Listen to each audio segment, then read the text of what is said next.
저는 이제 사실 국회에 있을 때가 그 이명박 대통령, 박근혜 대통령 때라서 자꾸 이제 이 과거의 민주당의 그런 태도나 행태를 자꾸 이렇게 떠올릴 수밖에 없는 거예요. 그러면은 그 과거의 민주당은 어떻게 했냐면 어떤 사건, 사고가 나면 결국에는 뭐냐면 대통령이 책임져라. 대통령 때문이다. 결국 뭐 그런 방식으로 늘 갔어요. 그러면은 이제 지금 이 상황에서 이 살충제 계란 이 사태에서 만약에 과거 민주당이라면 어떻게 했을까? 분명히 그 대통령 책임져라. 그다음에 이 새로운 류영진 그 식양처장 물러가라. 아마 이렇게 얘기했을 거예요. 그렇잖아요.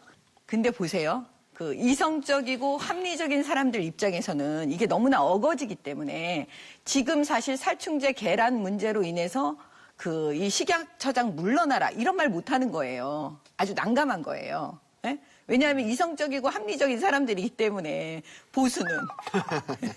그래서 제가 볼 때는 그 참 난감해서 이건 뭘까 하고 생각했더니 생각나는 사람이 있는 거예요. 윤진수 전 장관이 생각나는 거예요. 북한 예산을 얼마 더 넣어야 됩니까? 추가로. 제대로 건설하려면. 아, 북한 재개발 쪽에 말씀하시는 거예요? 부산에. 지금 뭘 해놓고는 잊어버렸네, 자꾸. 부산은 전혀 모르십니까? 예, 수산자원, 네, 아니, 전혀 모르는 건 아니고요. 큰일 났네, 큰일 났어. 난 그런 거 몰라요. 아무것도 몰라요. 괜히 겁이 나네요.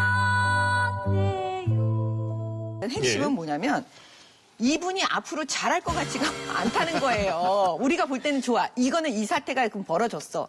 그럼 이걸 수습을 하고 그럼 미래는 어떻게 나갈 거냐 이거잖아요. 예. 그럼 미래에 이 사람이 잘할 것 같지가 않아요. 왜냐? 겉으로는 전문가인 것처럼 아무튼 약사라는 타이틀이 있잖아요. 근데 이분이 과거에 이제 한 게 다 나오잖아요. 뭐 그럴 수밖에 없는 게 그런데 예를 들면은 선거 운동을 도와주고 선거 운동을 뭐 측면에서 지원하고 여러 가지 할 수 있죠. 뭐 자기가 좋아하는 사람을. 근데 이분이 선거 운동을 도와줬을 때 그 SNS상에 올린 거 보셨습니까? 똑같이 SNS에 뭘 올리고 도와줘도 이분이 이렇게 해요. 패류나 홍준표가 대통령을 해요.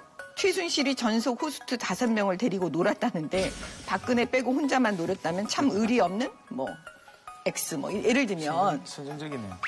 네, 이런 걸 올린 분이에요.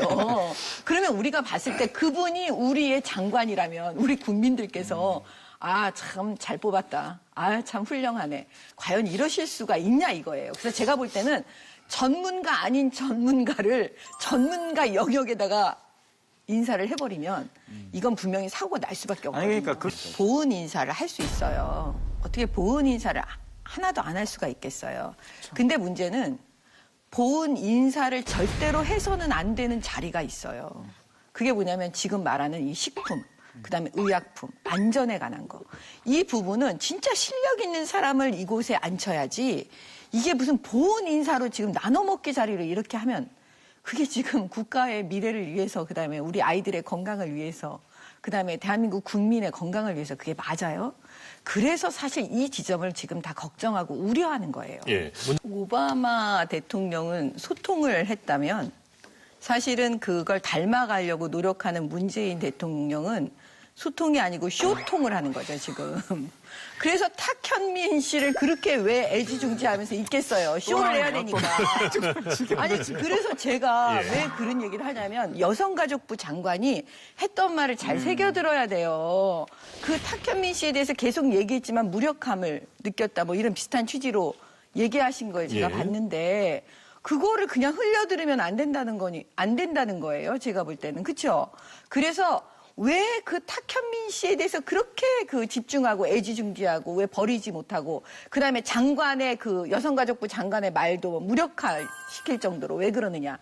제가 볼 때는 그 소통, 오바마의 소통 이거를 이분들은 쇼통으로 하고 있는 거예요. 지금. 최순실 씨가 없으면은 그 대통령 박근혜 대통령이 불안해했던 것처럼 그러면은 그 주변 사람들이 최순실한테 검토를 해야 돼요. 그래서 제가 볼 때는 이게 뭐냐면 그 공식 직함을 얻은 최순실의 역할을 탁현민 씨가 결국은 하게 되면 그건 못 나요. 탁현민 씨가 계속 이제 애지중지해야 되는 거예요. 예. 그 사람의 의견을 반드시 들어야 되고 그 사람한테 검증을 받아야 되고 한번 스크린을 해달라고 하고 이게 되면 이제 장기간 되면 어떻게 되냐면 그 사람이 없으면 안 되는 거예요. 그러다 보면 어떻게 되냐면 권력은 참 묘한 거예요. 그러면 어떻게 되냐 흘러가요. 그럼 지금은 대놓고 인사를 못하지만 나중에는 이제 대놓고 이것까지 하다 보면은 결국엔 사고가 예. 나죠. 지금 교수님한테 되게 놀라고 있어요. 아, 교수님 이런 사람이었구나. 그런 사람이요. 저는 사실은 제가 이제 법으로 공부하고 젊은 시절부터 이제 이 전문가로서 이제 이 길을 걷는 사람으로 정말 참담해요. 지금 추미애 대표하고 그다음에 이 정치 지도자라는 사람들이 하는 얘기를 들어보면 무슨 생각이 나냐면 이거예요. 일단 우기죠. 사법 부재래요. 네. 이것도 판사를 했던 분이 막 그런 얘기를 하잖아요. 그렇죠? 일단 우기는 거예요. 그다음에 판사들하고 검사들은 늘 정치적으로 중립해라. 이게 사실은 요구되어지는 헌법의 정신인데 예. 민주당 편을 들어라. 민주당 편을 들지 않으면 이거는 적폐다. 지금 이런 사인을 협박으로 그냥 다 지금 하고 있는 거예요. 본인들이 무슨 짓을 하고 있는지 알고 하는 건지 모르고 있는지 모르겠어요. 왜냐? 이 사건은 결국 두 가지로 나눠볼 수가 있어요. 미화 5만 불을 받았느냐. 그다음에 9억을 받았느냐. 그런데 미화 5만 불에 대해서 왜 무죄가 났는지 아십니까? 돈을 준 사람은 줬다고 얘기해요. 검찰에서도 그렇게 말했고 법정에서도 그렇게 말합니다. 다만 우리의 법 원칙상 증거법상 보강 증거가 있어야 되는 거예요. 근데 다른 보강 증거를 찾지 못했던 거예요. 그래서 이 부분은 무죄가 난 거예요. 그럼 나머지 9억이 있잖아요. 이 9억에 대해서 생각을 해보세요. 대법원에서 13명 전원 합의체로 3억에 대해서는 인정을 하고 나머지 6억에 대해서는 8대5로 인정을 받는 거예요. 근데 그 3억에 대해서 왜 13명이 전원 합의체로 대법원에서 인정을 했는지 아십니까? 핵심은 이거예요. 어떤 건설업자가 한명숙 전 총리한테 9억을 줬는데 세상에 증거를 찾다 보니까 그 회사 명의로 1억 원 수표가 한명숙 전 총리의 동생의 전세자금으로 쓰여졌어요. 그건 진짜 움직일 수 없는 증거잖아요. 그렇죠? 그 다음에 뭐냐? 그 건설업자가 아프니까 병문안을 갑니다. 한 전 총리가. 그리고 그 다음날 2억 원을 줘요. 근데 그거에 대해서 뭐라고 얘기하는지 아세요? 여비서가 개인적으로 그 건설업자로부터 빌린 돈이라고 얘기해요. 그러면은 핵심은 뭔지 아십니까? 다른 걸 다 떠나서 한명숙 전 총리는 거짓말을 한 거예요. 왜 건설업자로부터 돈을 받아요? 그러면 그거부터 잘못했다고 해야 되는 거잖아요. 그렇죠? 증거가 다 나왔는데도 계속 거짓말 하는 거잖아요. 예. 인정 안 하고. 그다음에 또 이것도 이제 핵심적인 거는 뭐냐면 그때 당시에 지금의 문재인 의원, 문재인 대통령, 그다음에 민주당의 모든 의원들이 한명숙 전 총리 대법원 확정 판결 때 하신 말씀 다 기억하십니까? 정치 보복이라고 그러고. 응? 그다음에 뭐 검찰도 죽고 뭐 법원도 죽고 정의는 죽었고 막 이런 취지의 얘기들을 막 쏟아냈잖아요. 그다음에 재심 청구한대요. 근데 지금 재심 청구했나요?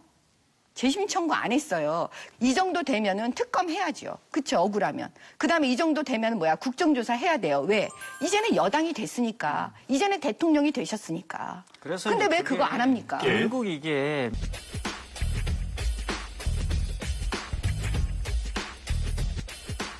지금 대법원장을 코드 인사로 해버리는 거예요. 그런데 보세요. 그리고 나서 지금 박근혜 대통령과 그 관련자들 이 판결이 계속 나올 거예요. 그렇죠? 그러면 이분들은 승복을 할까요? 민주당식으로 해버리면 지금 승복 안 합니다. 이거야말로 정치 보복 판결이라고 나오고 사법 부재라고 똑같이 지금 얘기할 거거든요. 이 전당대에 아무 관심이 없어 보여요. 주변에서 보니까. 근데 이제 그 안철수 의원이 이번에 이걸 과연 깨달았을까요? 아니면 여전히 깨닫지 못했을까요? 저는 그게 제일 재밌는 지점이에요. 그게 뭐냐면 지난번 대선 때 그 국민의당 안에서 밤에는 문재인하고 낮에는 안철수하고 이런 의원들이 되게 많았다고 뭐 다 알고 계시잖아요. 근데 이제 그 본색이 다 드러났을 거예요. 누가 그랬는지. 근데 이제 안철수 의원이 그거를 다 알지 않았을까요? 예측하건대. 그러면 그랬을 때 앞으로 안철수 의원은 과연 대선 후보가 될 수 있을까요? 이게 지금 제 머릿속 궁금증이에요. 그러니까 이번에 이 전당대회를 통해서 딱 시간이 그 시점이 지나가고 나면 안철수 의원의 미래가 보일 것 같아요. 그것도 하나의 또 중요한 관전 포인트가 될 수 있겠군요. 네.